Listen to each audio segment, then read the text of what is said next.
हुआ हो। और ठाकुर जी से प्रार्थना करना, हे ठाकुर जी ऐसी पत्नी जो जो संतों की सेवा करे, ऐसी पत्नी दो जो आपकी सेवा करे, ऐसी पत्नी जो जो भजन करे, ऐसा पति दो जो संतों की सेवा, भगवत सेवा, भजन सेवा करे। आप विश्वास मानना ठाकुर जी साधारण पत्नी पति नहीं देंगे, खुद ही आ जाएंगे पत्नी बनके, खुद ही आ जाएंगे पत्नी बनके। क्यों? क्योंकि भगवत सेवा के अधिकार के रूप में कुछ मांगोगे, ठाकुर जी कहेंगे ये मुझसे अच्छा कोई नहीं कर सकता।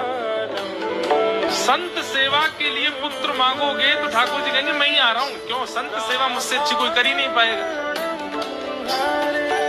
भागवत में वर्णन आता है कि नंद बाबा जब कहीं भी कोई अनुष्ठान करते थे ना तो संकल्प में क्या बोलते थे?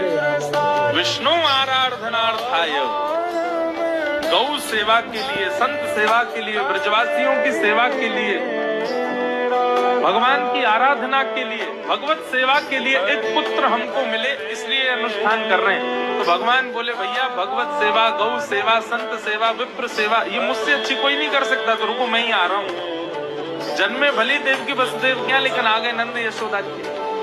तो इसलिए कभी भी कुछ भी मांगना हो ठाकुर जी से खूब मांगो, लेकिन किस भाव से मांगो? ठाकुर जी आपकी भक्ति करने वाले, आप